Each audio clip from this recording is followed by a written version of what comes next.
It's 1974, and which side were you on in the fashion wars? Super hip flares or sensible flat caps? Or maybe you preferred the more quirkily controversial styling which arrived here from LA in the form of two enigmatic pop brothers. Sparks! I really liked that band. They were weird and funny.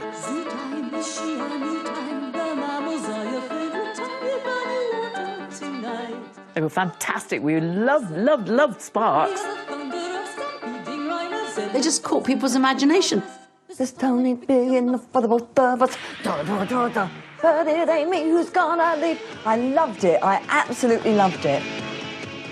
At a time when guitar-based glam rockers like T-Rex, David Bowie and Slade dominated the charts, Sparks' groundbreaking progressive pop saw them gain cult status.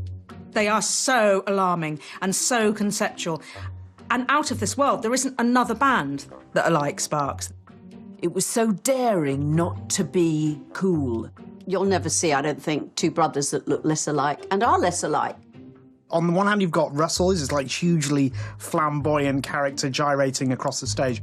And then there's Ron, and he dresses very conservatively, he sits behind his keyboard, doesn't really move much, scowls a lot, and, key point, he has a Hitler's-type toothbrush moustache.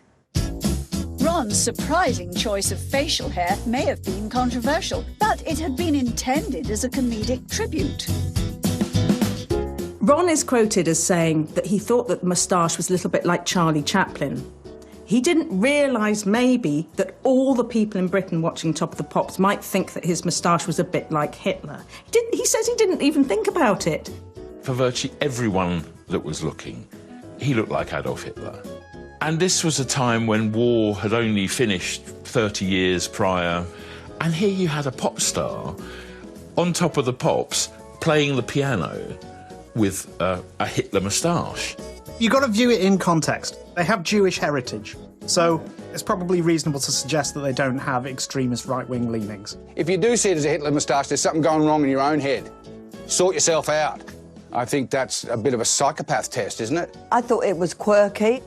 I didn't think Hitler at all, so I don't know what the big thing was about. I don't think if you were looking at the band at the time that you had been seriously worried that this is the far-right infiltrating popular culture.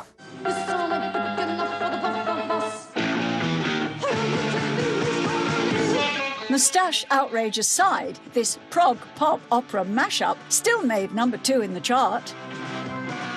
That was the beauty of them. They were so different, made them even more entertaining. People appreciated they were doing something that other people weren't doing. They were pushing the boundaries of what was expected of a pop star.